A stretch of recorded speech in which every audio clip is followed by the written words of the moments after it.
colocar a nuestro paciente en una posición semi-Fowler, oxígeno complementario, cuidados de enfermería y comunicar cambios. Más o menos un panorama general de lo que se tiene que hacer en las indicaciones que nosotros damos para el personal médico, ¿no es cierto? Entonces, todo esto nos va a servir para también realizar nosotros nuestro control, nuestro seguimiento y nuestras evaluaciones y reevaluaciones del paciente. Podemos, por ejemplo, indicar de que en los exámenes de laboratorio que podemos solicitar, habíamos mencionado varios que están aquí anotados, ¿no es cierto? El hemograma, que siempre se debe pedir con un cultivo de sangre, porque pensamos de que esta condensación es debido a una neumonía por un agente infeccioso bacteriano. Entonces, lo ideal es encontrar el agente específico para, luego de iniciado el tratamiento, eh, vamos a tener la posibilidad de cambiar a un antibiótico que sea mucho más específico, ¿no es cierto? Se debe realizar, no sé, exámenes para determinar si hay un proceso inflamatorio infeccioso o viral. La proteína C reactiva, la eritrosedimentación, la procalcitonina nos ayudan para eso. Es necesario saber cómo está el medio interno con los electrolitos, la glicemia, ¿no es cierto? La urea, la creatinina, ya para un poco determinar la probable etiología o el origen de la infección, un hisopado faríngeo, serología, cultivo de secreciones, que nos van a un poco a orientar sobre qué germen podría ser el responsable. Nunca hay que olvidarnos de hacer una gasometría arterial y una gasometría venosa para tener como parte del medio interno también la necesidad de mejorar el equilibrio ácido-base y los trastornos hidroelectrolíticos. Entonces, nos ayuda de inicio y en el seguimiento todos estos exámenes. Un paciente que viene con estas características también debemos pedir en algunas ocasiones otro tipo de exámenes de gabinete, como por ejemplo una radiografía, en este caso una radiografía lateral derecha, que nos va a mostrar más o menos un panorama que es muy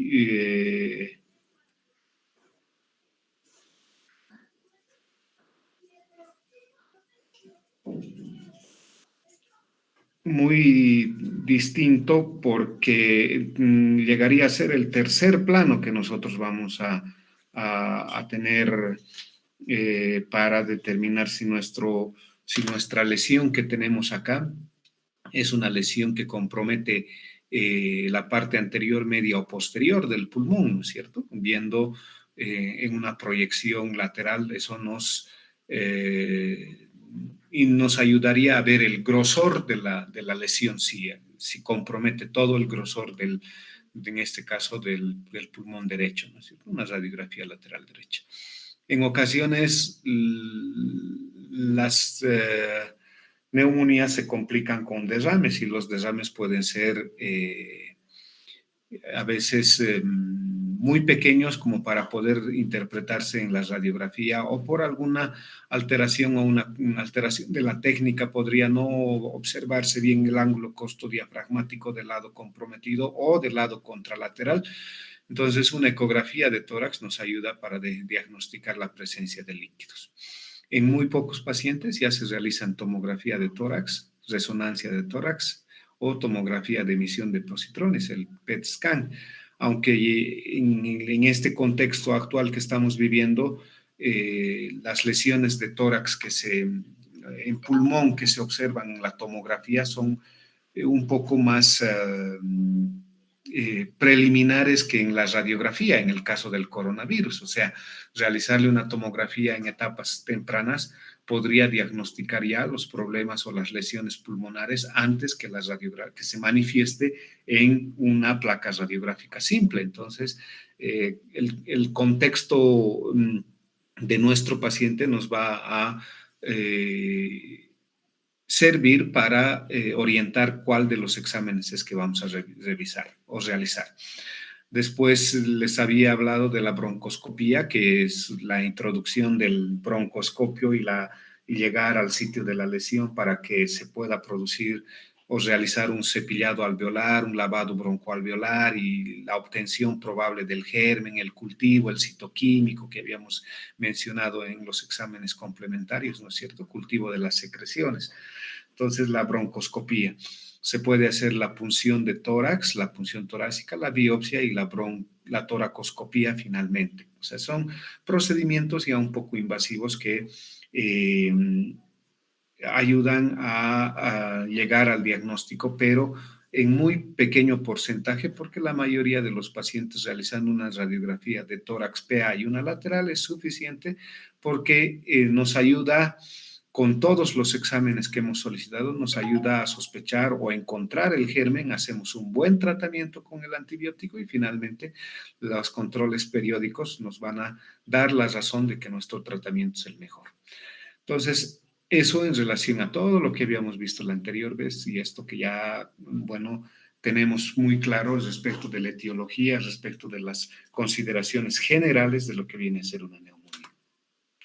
Ahora bien, vamos a entrar a lo que vienen a ser las complicaciones. Las complicaciones de la neumonía pueden ser, bueno, en realidad de todas las enfermedades, y esto quiero que lo aprendan bien, es que las complicaciones de cualquier enfermedad pueden ser dos grupos de dos. O sea, pueden ser agudas o crónicas, ¿ya? Y en las agudas pueden ser locales o sistémicas, y en las crónicas también pueden ser locales o sistémicas. Entonces, en el caso de la neumonía, las complicaciones agudas, en este caso, son las que más cuidado debemos tener porque las complicaciones pueden, precisamente como el nombre dice, llegar a producir una mala evolución de nuestro paciente por distintas razones. Pueden ser porque el germen es muy agresivo, porque en realidad no estamos pensando bien en cuál podría ser el germen, o finalmente hemos escogido un antibiótico que no está siendo el correcto y por lo tanto no vamos a tener efectividad del tratamiento. ¿Cuál creen que es la complicación más frecuente? A ver, Milton, Ángel, ¿alguno de ustedes?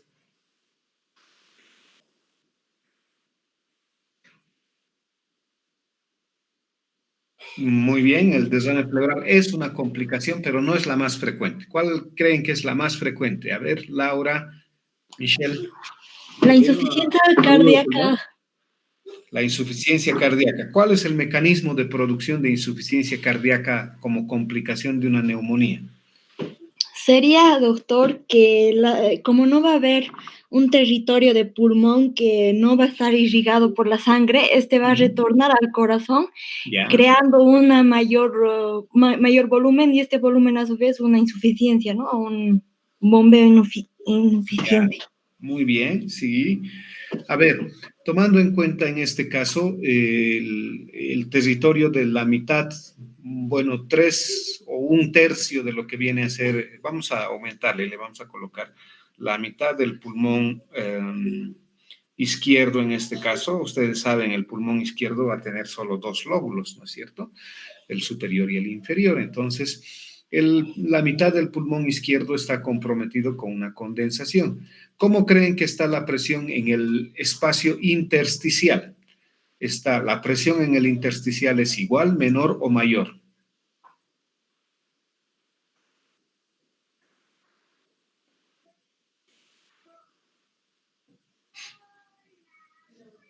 Imagínense una esponja que ustedes, no sé, a ver, en esta etapa de cuarentena, todo el mundo, sobre todo en la etapa crítica de la cuarentena dura, todos hemos tenido que cocinar, ¿no es cierto?, en casa. Y bueno, pues todos conocemos esa esponja amarilla y verde que es para lavar el servicio, ¿no es cierto? Entonces, imagínense esa esponja. Cuando está seca, tiene un peso específico, ¿no es cierto? Si ustedes esa esponja la llenan de agua, ¿el peso es mayor o menor? Es mayor, doctor. Mayor. ¿Por qué? Porque contiene dentro de las trabéculas de la esponja contiene o tiene un contenido, en este caso un contenido líquido, que puede ser un contenido sólido o que puede también ser un contenido semisólido, ¿no es cierto? Es lo que sucede en el caso del pulmón.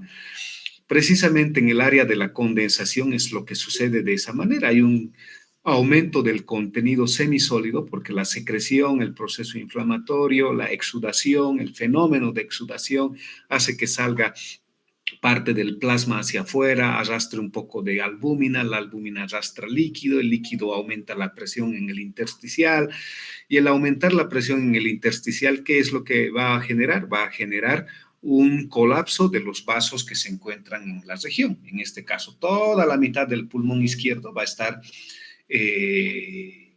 con un territorio vascular colapsado por el aumento de la presión, porque no se olviden que el intravascular tiene una presión, ¿no es cierto? Una presión que es mayor en la sístole y una presión que es menor en la diástole. Sin embargo, el territorio intersticial, el que se encuentra alrededor de los vasos, también tiene una presión por la presencia de moléculas en ese sector. Si aumentamos la presión del intersticial, vamos a colapsar los vasos y los vasos no van a tener ya contenido. El contenido de los vasos va a regresar hacia el corazón, como ha dicho bien Laura.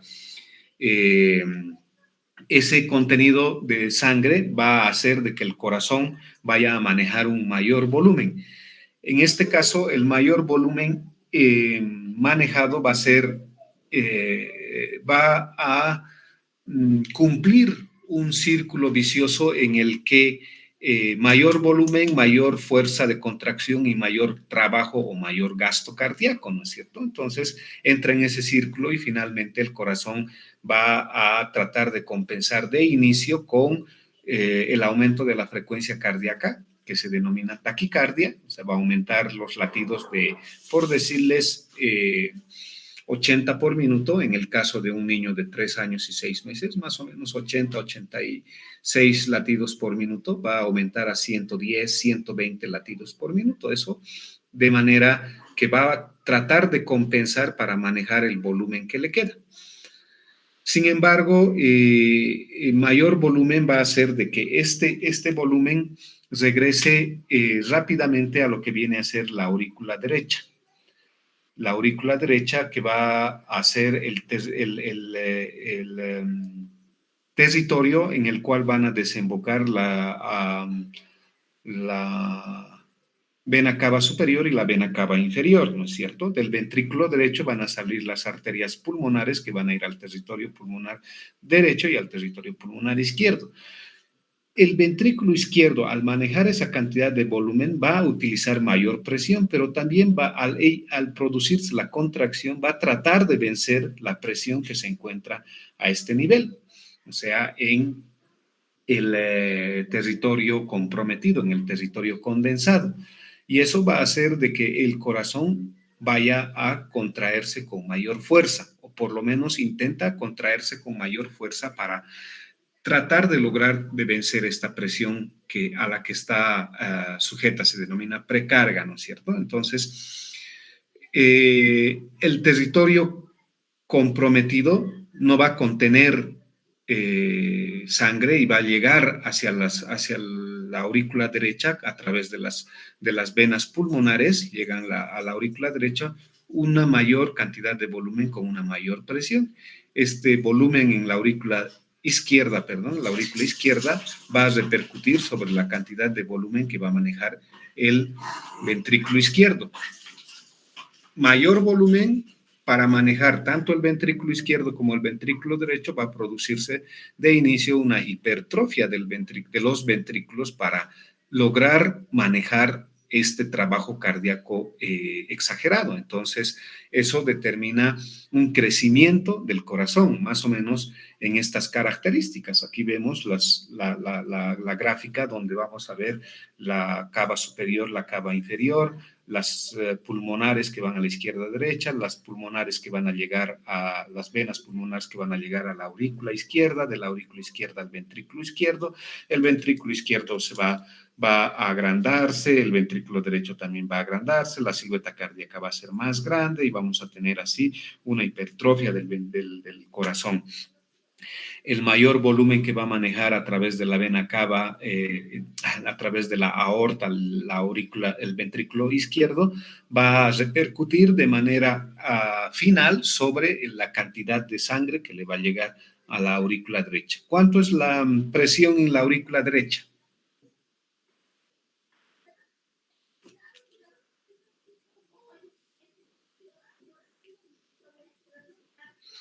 ¿Quién sabe cuánto es la presión en la aurícula derecha? Fisiología, eso es fisiología.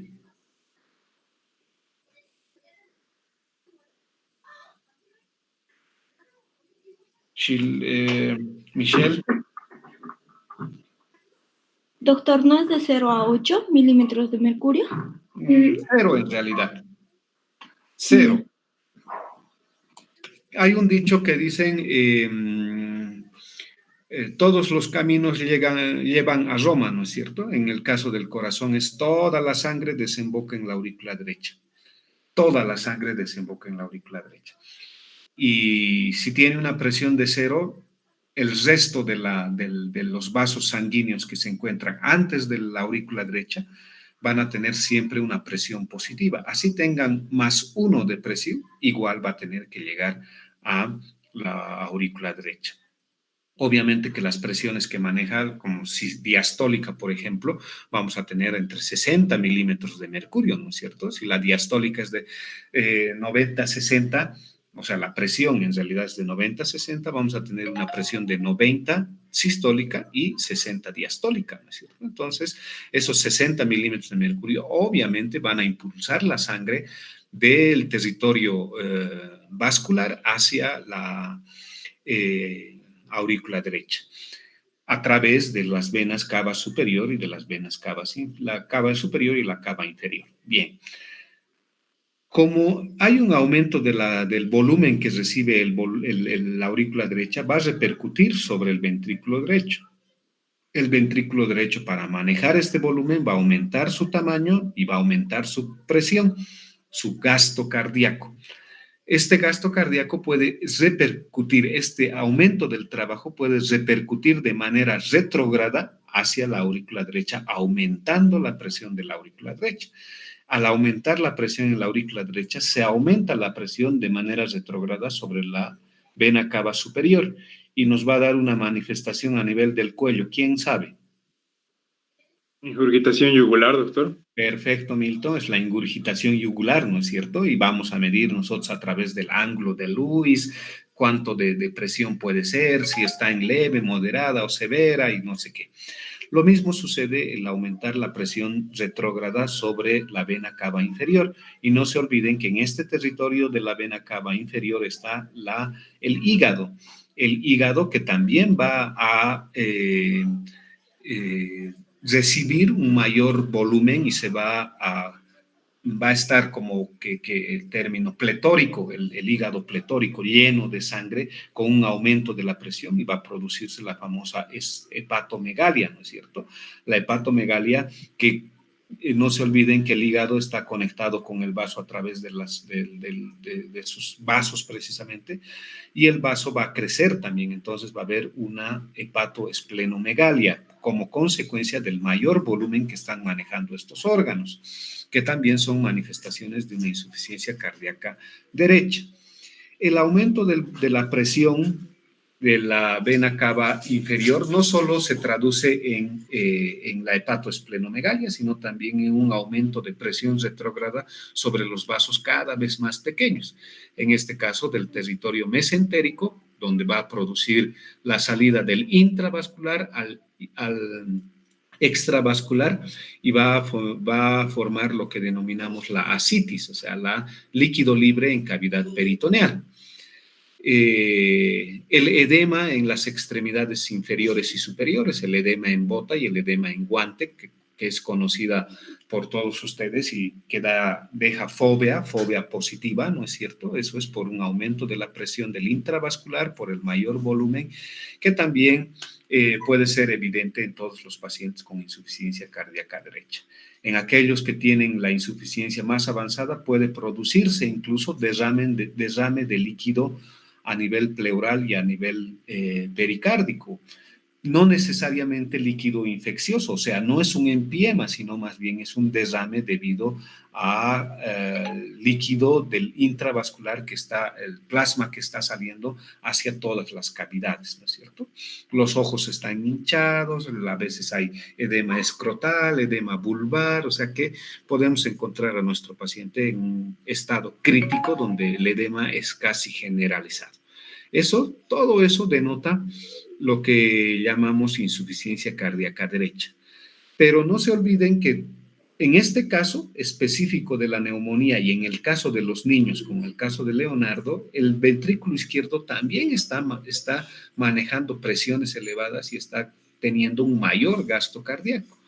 Y a eso se suma el territorio pulmonar que no está siendo irrigado, y el aumento de la presión en los vasos pulmonares va a producir también un menor intercambio gaseoso. El menor intercambio gaseoso se va a traducir en lo que denominamos la dificultad respiratoria y la insuficiencia respiratoria. Esta insuficiencia respiratoria que nosotros estamos aquí explicitando va a traducirse con la disnea de grandes esfuerzos cuando el paciente camina, cuando el paciente realiza algún tipo de actividad, la disnea de medianos esfuerzos cuando el paciente está, ¿qué les digo? Lavándose las manos, succionando, cuando está peinándose, cuando está haciendo pequeñas actividades, entonces va a tener nuestro paciente la disnea de pequeños esfuerzos, ¿no es cierto? Y finalmente llega a la disnea de en reposo, cuando el paciente está totalmente en reposo, echado o semisentado, como en este caso, en una posición semi-Fowler, pero va a tener disnea.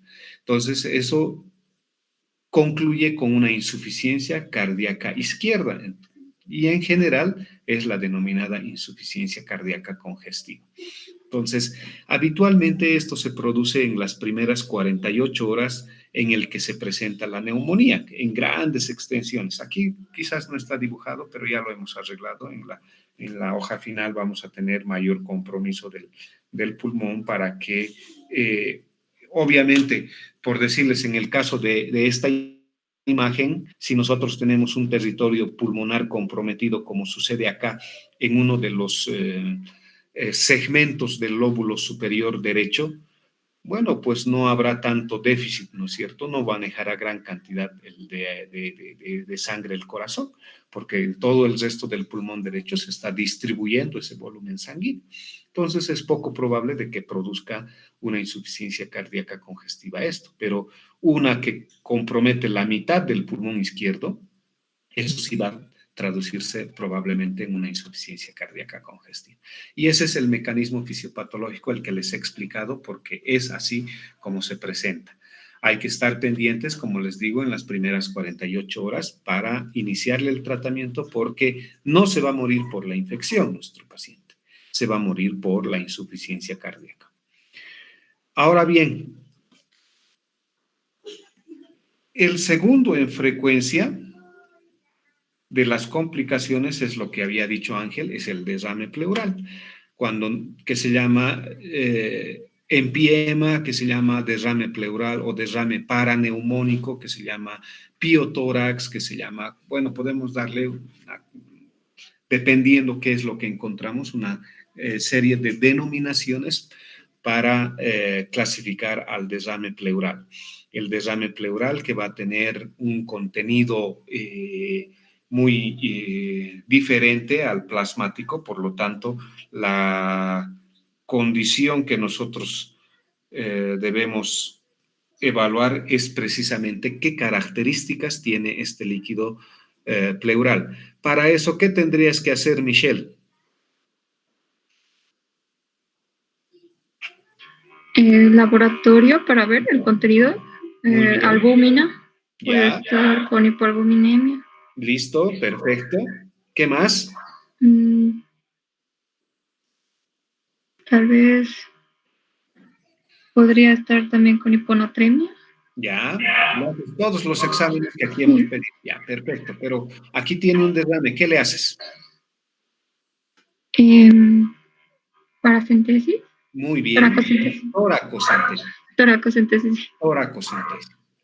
Se realiza una toracocentesis y la toracocentesis nos va a servir precisamente para para evaluar qué características citoquímicas tiene nuestro líquido. Pinchamos, sacamos una muestra y eso mandamos al laboratorio. ¿Qué exámenes le pedirías en laboratorio, Laura, de ese líquido? Ya te he dicho uno. Sería proteínas, doctor. Ya, Podría ser bien. una LDH. Ya, muy bien. Podría ser el pH también. Ya, Tal vez una proteína LP. ya. ¿Qué más? Eso. Eso se me viene a la cabeza. También, doctor, desde el momento que sacamos el líquido ya puede ser orientativo, ¿no? Si es un líquido amarillento, ya vemos que es un trasudado. Si es blanco, es un exudado en este caso. Perfecto. ¿Cómo diferencias un trasudado de un exudado? ¿Con qué prueba? ¿Qué le pides? Has dicho tú los componentes de la prueba que nosotros estamos pidiendo. Le pides proteínas, deshidrogenasa láctica, le pides pH, le pides todo. ¿Qué se llama esa prueba? Examen citoquímico.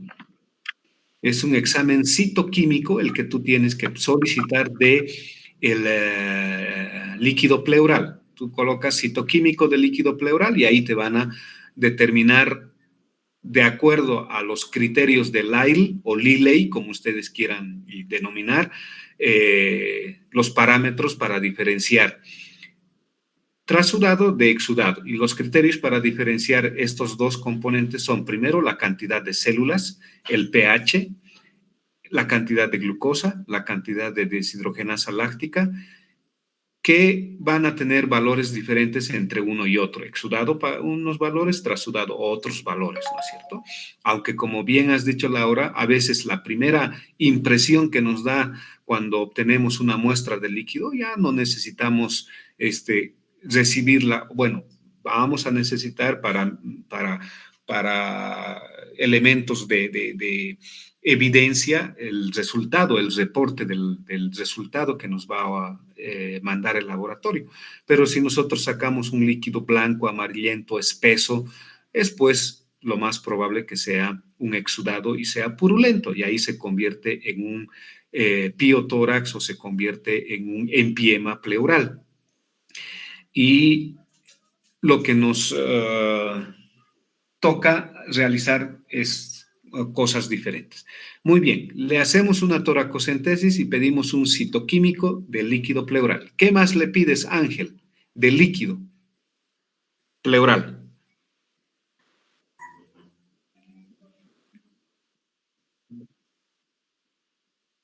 Perfecto, un cultivo. Muy bien, porque ya hemos dicho acá arriba, por ejemplo, fíjense, cultivo de secreción, si esta es una secreción, obvio, ¿no es cierto? Y si está al lado de la lesión, lo más probable es que contenga al germen. Entonces, hay que hacer un cultivo de secreción. El cultivo tarda más o menos 48 a 72 horas, el cultivo normal, regular que nosotros vamos a pedir. Hay unas pruebas que se llaman BACTEC que salen en 8 a 12 horas los cultivos, pero eso no lo tenemos en nuestro medio. ¿Qué más le haces, Milton, de la secreción que has obtenido, de la toracocentesis, de la muestra? Patología, doctor. Muy bien, perfecto, llevo a patología, pero eso también va a tardar 2 o 3 días, algo que sea rápido, en 30 minutos. Una tinción de Gram. Perfecto, tinción de Gram. Si sale cocos Gram positivos, ya pues nos está orientando a que nosotros tenemos un neumococo o un estafilococo aureus, ¿no es cierto? ¿Cómo crecen los neumococos? Los cocos gram positivos aislados, en parejas, ¿cómo crecen? En parejas, doctor. En parejas crecen la Neisseria meningitidis. Muy bien, en cadenas el neumococo y el estafilococo aureus. No. En racimos. Está simple. Hay cocos aislados, hay diplococos o en parejas, que son la Neisseria meningitidis y la Neisseria gonorrea o gonorreae, como quieran llamar. Toda la familia de los estreptococos, el Streptococcus viridans, el Streptococcus agalacti, el Streptococcus pneumonia, todos ellos van a crecer en cadenas. Y toda la familia de los estafilococcus, el Staphylococcus epidermidis, el Staphylococcus aureus, el Staphylococcus saprophyticus, van a crecer en racimos.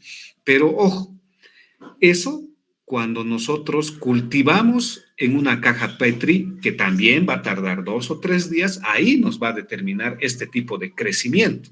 Pero cuando lo obtenemos in vivo, o sea, sacamos la muestra, lo más probable es que veamos a todos los gérmenes aislados. Entonces, si nos dice presencia de cocos gram positivos, hay que pensar en estas dos posibilidades, los más frecuentes, neumococo y estafilococo aureus, ¿no es cierto? Ahora, un recién nacido podrá tener bacilos gram negativos, por ejemplo, la Escherichia coli. Si un recién nacido nos dice cocos gram positivos, estreptococo del grupo B, el agalactie, como hemos mencionado. Entonces, y eso es rápido. Entonces, hacemos la tinción de gram y, bueno, pues en 1 hora ya tenemos el resultado. El detalle es que a veces no se encuentran los gérmenes o los gérmenes están parcialmente disgregados y por lo tanto la tinción no agarra, ¿no es cierto? Y puede ser negativo. ¿Qué otro tipo de tinción le haces, Michelle?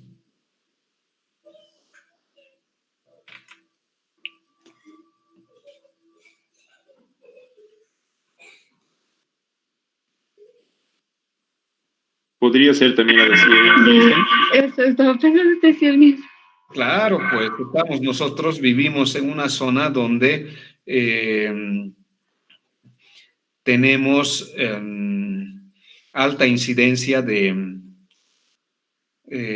tuberculosis, ¿no es cierto? Y la tinción de Ciel-Nielsen es buena para la detección del bacilo de Koch, ¿no es cierto? Entonces, esa también necesitamos hacer. Quizás en otros países no, porque su incidencia es muy baja, ¿no es cierto? Pero en nuestro medio sí necesitamos hacer. Bueno, la imagen radiográfica del derrame pleural va a tener una curva, la curva de Damoiseau que nosotros conocemos, ¿no es cierto? Y que esta curva puede cambiar cuando cambiamos de posición a nuestro paciente. ¿Cómo sabemos en el caso de esta radiografía? Pregunta para todos, en esta que estoy señalando. ¿Cómo sabemos que esta radiografía ha sido tomada de pie?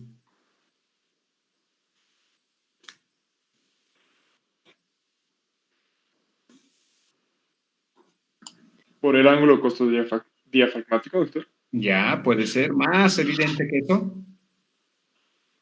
¿Por el nivel hidroaéreo, doctor? Perfecto, mejor, ¿no es cierto? Si nosotros encontramos acá la cámara gástrica y vemos el nivel hidroaéreo por la presencia de líquido y de aire, vamos a estar absolutamente seguros, y esto quiero que sean enfáticos ustedes, absolutamente seguros de que esta radiografía es tomada de pie. ¿Ya? Lo mismo sucedería en el caso del derrame. Si el derrame es un solo derrame, entonces vamos a tener la curva de Damoiseau, esa famosa curva de Damoiseau que les menciono. Si además del derrame existe neumotórax, que es la tercera complicación que la vamos a desarrollar aquí, entonces aquí ya va a haber un hidroneumotórax o pioneumotórax, dependiendo. Pio es pus, hidro es agua, ¿no es cierto? Entonces vamos a tener un nivel hidroaéreo acá y ahí vamos a estar absolutamente seguros de que también la radiografía está tomada de pie. Pero esta curva, en el caso de que no haya aire libre en los pulmones, o sea, no haya neumotórax, cuando le sacamos a nuestro paciente de pie va a tener la curva. Si sacamos a nuestro paciente echado, no va a tener esa curva. Entonces, esa sería una manera de confirmar de que nuestro paciente tiene derrame. ¿Por qué? Porque tenemos una imagen sospechosa que cuando le cambiamos de posición a nuestro paciente, cambia de posición la imagen. Y eso no puede suceder con una condensación, eso no puede suceder con un tumor, eso no puede suceder con una telectasia, ¿no es cierto? Eso solo sucede cuando hay líquido que cambia cuando cambia la posición del paciente. Eso es muy importante. Bueno, entonces les decía, luego viene el neumotórax. El neumotórax cuando se produce la ruptura de uno de los alvéolos que es muy periférico y la cantidad de aire de aire libre va a determinar también la extensión del neumotórax, ¿no es cierto? A veces son neumotórax masivos, intensos, que van a necesitar la toracocentesis también, ¿no es cierto? Y colocarle un tubo y todo lo demás. Acá también es necesario colocarle un tubo de tórax para el drenaje. Me olvidaba decirles que la toracocentesis en el caso del derrame va a ser con dos objetivos. Uno, el diagnóstico, como hemos mencionado, ¿no es cierto? Le hacemos citoquímico, le hacemos cultivo, le hacemos tinción, le hacemos todo. Y otro va a ser el objetivo terapéutico, porque cuando el derrame es masivo, cuando hay gran cantidad de líquido, eso va a producir una compresión del pulmón, ¿no es cierto? Y no solo del pulmón, sino también del mediastino. Entonces hay que vaciar. Y si es pus, con mayor razón hay que vaciar. Y eso se hace drenando, colocando primero un tubo de tórax, drenando hacia un sello de agua, ¿no es cierto? O conectado a un sello de agua para que se pueda drenar. Eso es muy importante. Absceso drenado es absceso drenado, ¿no es cierto? Entonces, tenemos que ayudarnos con la cantidad de un buen antibiótico para que tengamos éxito en nuestro tratamiento. Lo mismo, ¿dónde pinchamos en el caso del derrame? ¿Quién sabe?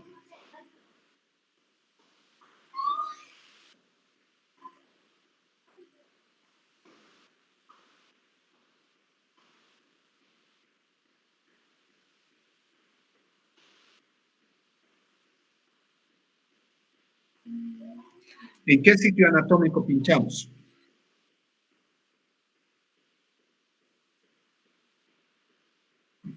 Ya, en el borde, al revés más bien, ¿no?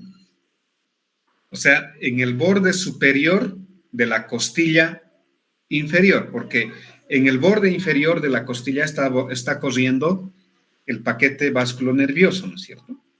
Entonces, tiene que ser siempre por el borde superior. Siempre por el borde superior, pero lo hacemos más o menos en el séptimo espacio intercostal, línea axilar anterior, media o posterior, o sea, línea axilar anterior, media o posterior, ¿ya? Para saber dónde le pinchamos anterior, media o posterior, porque va a variar, ¿no es cierto? ¿Qué necesitamos hacer, Laura?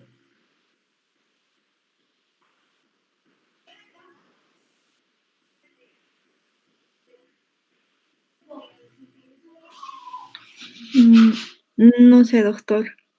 ¿Alguien? Una ecografía, doctor. Puede ser. Percusión también. Pero yo le haría una radiografía lateral y ahí voy a saber si la extensión del derrame es en todo el campo pulmonar, o sea, desde la parte anterior hasta la parte posterior. Si fuera el caso que pinche en la línea axilar anterior, voy a obtener líquido. Si pincho en la línea axilar posterior, voy a obtener líquido. En ocasiones, los derrámenes, el derrame en realidad, el derrame pleural, puede ser loculado, como se denomina, o puede estar situado en una región específica. Entonces, como Milton dice, si le hago una ecografía y le hago una punción guiada con la ecografía, perfecto, ¿no es cierto? Entonces, ahí no voy a tener posibilidad de, bueno, siempre hay posibilidad de equivocaciones, ¿no es cierto? Pero es menos la posibilidad. Entonces, en el séptimo espacio intercostal, línea axilar anterior, media o posterior. Si tenemos un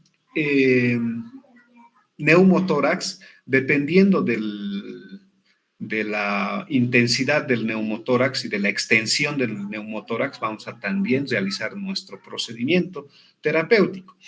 En el caso de que sea un neumotórax masivo donde se produce un colapso del todo el pulmón en la zona del muñón bronquial, entonces todo lo demás es aire, necesitamos realizar la punción en el segundo espacio intercostal, en la línea medio clavicular, como se denomina, ¿no es cierto? Un poco por encima de lo que viene a ser la aureola mamaria. Entonces, ahí realizamos la punción diferente a la punción que se realiza en el derrame. ¿Por qué en el segundo espacio intercostal aquí y por qué en el séptimo aquí? ¿Quién sabe?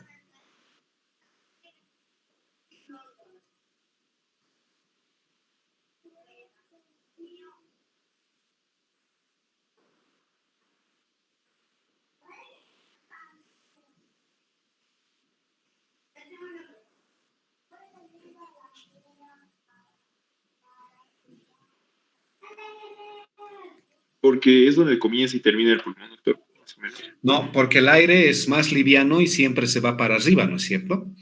Entonces, si tuviéramos que pinchar el líquido se va para abajo, entonces pinchamos en el séptimo espacio intercostal. Si es neumotórax, pinchamos arriba porque el aire sube, ¿no es cierto? Por el peso que tiene, entonces es necesario pinchar a ese nivel. Bien, esas serían 3 de las complicaciones. Encontramos aquí otra que es la neumonía a focos múltiples, como así le vamos a mencionar, sobre todo, o neumonía algodonosa también denominada. Entonces, eso se presenta en algunos pacientes, sobre todo por este germen, Staphylococcus aureus, o cuando es por Klebsiella, en el caso de los intrahospitalarios, ¿no es cierto? Entonces, ahí debemos tener cuidado porque el control va a ser un poco más riguroso, tanto clínico como radiográfico, porque las lesiones pueden ir aumentando porque son en múltiples focos, o sea, es como que se siembra el germen en varios lugares y no tiene una localización muy específica y evidente como sucede en este caso. Por ejemplo, esto es el lóbulo inferior, ¿no es cierto? Lóbulo inferior derecho. En el caso de los focos múltiples es en varias zonas y son irregulares, algodonosas, y que también hay que tener cuidado y eso puede significar de que sea Staphylococcus aureus, ya les he mencionado. Entonces, también necesitamos hacer una toracocentesis en el caso del neumotórax que les he mencionado. Y bueno, pues esas son las complicaciones. ¿Preguntas hasta aquí, chicos? Ninguna, doctor. Ya. Dime.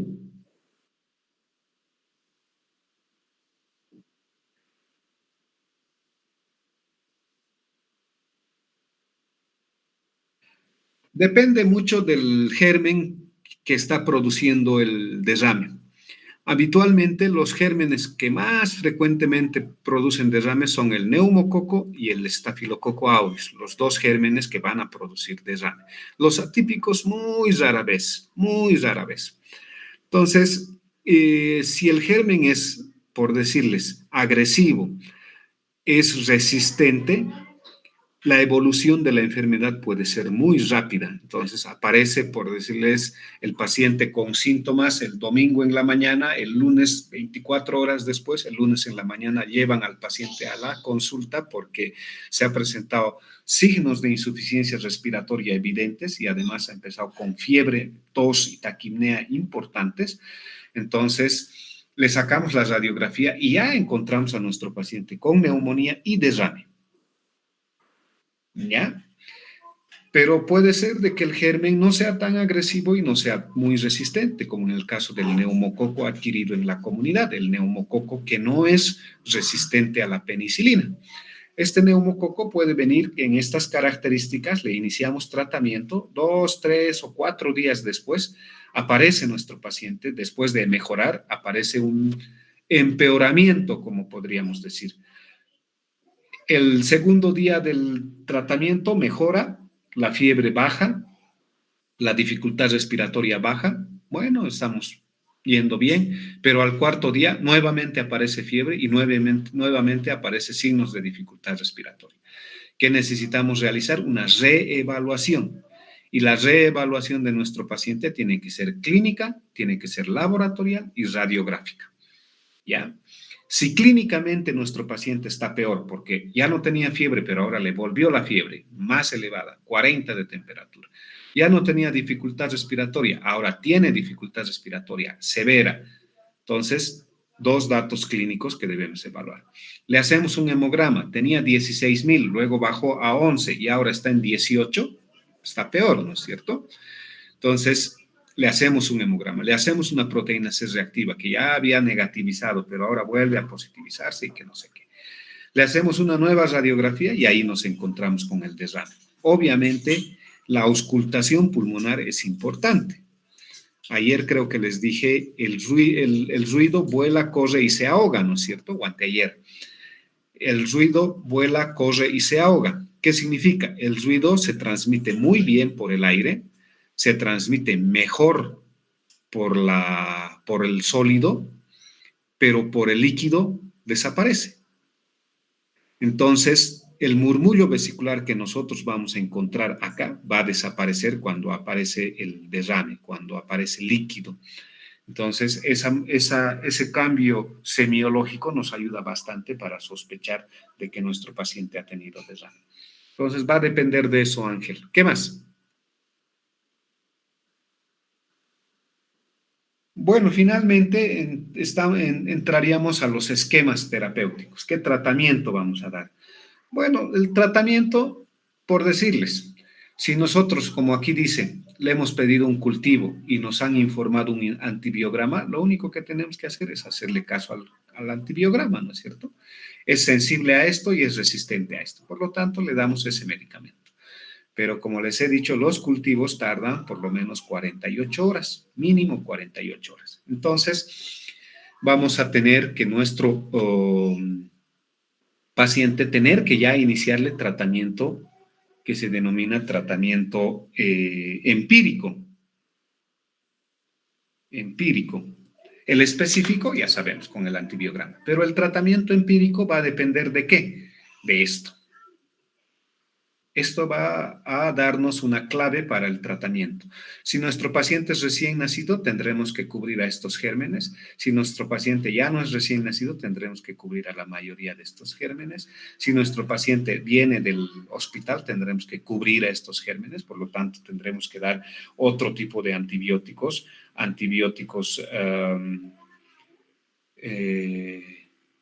específicos, ¿no es cierto? Específicos, como por ejemplo, podemos utilizar cefalosporinas, pero las de tercera o las de cuarta generación. Podremos utilizar meropenem, podremos utilizar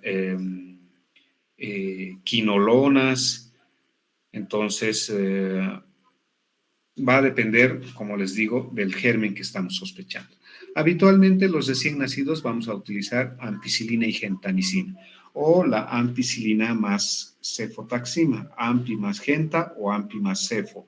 Así se maneja en el hospital. Ponle ampigenta, te dicen. Bueno, tú le calculas las dosis del paciente. En el caso de Leonardo, pesa 12 kilos y le vamos a dar a 5 de gentamicina, por lo tanto le daré 60 miligramos divididos en 3 dosis, 20 miligramos cada 8 horas.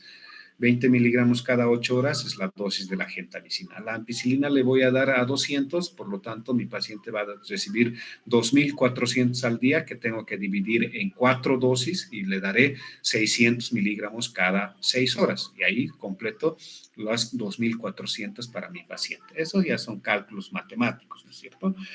Ahora, si nos encontramos en este grupo etario, tendremos que cubrir neumococo y estafilococo aureus. Para eso, la penicilina sódica es importante podemos utilizar la cloxacilina en el caso del estafilococo aureus, y también podremos utilizar cefalosporinas de primera, segunda, tercera generación.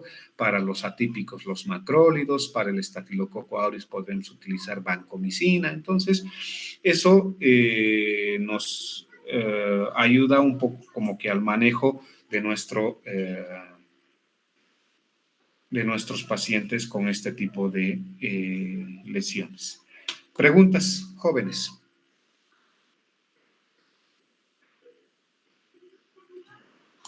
Doctor, en caso de que tengamos un derrame que sea de cantidad escasa o poca, ¿se puede tener un manejo expectante o Sí. sí o sí hay que hacer la toracocentesis? Bueno, como decía Milton, si tienes la posibilidad de hacer una punción guiada con ecografía, haces la punción para diagnóstico.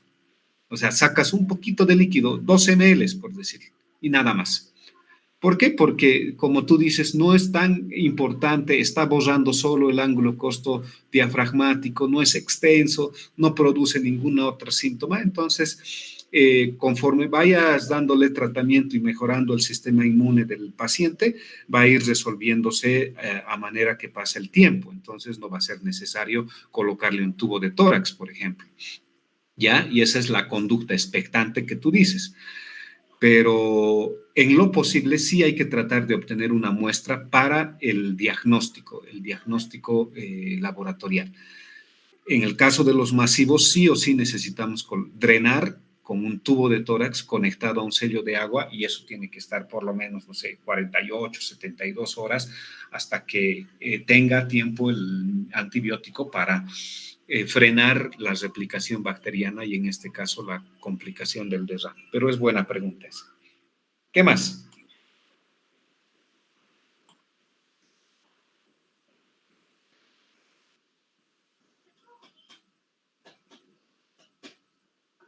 Bien, les voy a mandar la fotito de todo lo que hemos producido hoy día, y con eso completaríamos más o menos, si no hay más dudas, lo que es la neumonía o las infecciones respiratorias bajas en el caso de los niños, ya en pediatría. Les había mencionado al principio de que esto es un tema importante por la frecuencia, y me gustaría que le echen las repasadas necesarias para que se les quede completamente cómo tienen que realizar la evaluación y el análisis de un paciente con neumonía, basado en todo esto que nosotros sabemos, pero las características del manejo específico de la conducta van a estar basados en lo que hemos mencionado aquí. Ya todo lo demás son suposiciones, todo lo demás tenemos que tomarlo en cuenta, pero este manejo es el más importante. Bueno, si no hay preguntas, nos veríamos el lunes con las exposiciones de las señoritas del grupo, que son Michelle y Laura. Entonces, igual a las 6:15 nos vemos y empezamos. Disculpe, doctor. Dime. El lunes tenemos nuestra prueba piloto a las 18, a las 6 de la tarde. Y ahora, el martes, entonces, nos vemos. ¿Directo el martes, doctor? Sí, directo el martes. Esta prueba piloto les llamaría más antes, pero el problema es que no vamos a optimizar nuestro tiempo y nuestro esfuerzo, nuestro objetivo. Entonces, preferiría que se concentren en lo que va a ser la prueba piloto, y el martes hacen sus exposiciones las dos chicas, el miércoles hacemos, ya les voy a decir, vamos a hacer diarrea y deshidratación. Entonces, pero bien que me hayas indicado para que lo tomemos en cuenta. ¿Ya? Está bien, doctor. Listo, nos veríamos el martes entonces, chicos. Hasta luego, doctor. Ya, chao. Hasta luego, doctor. Que les vaya bien.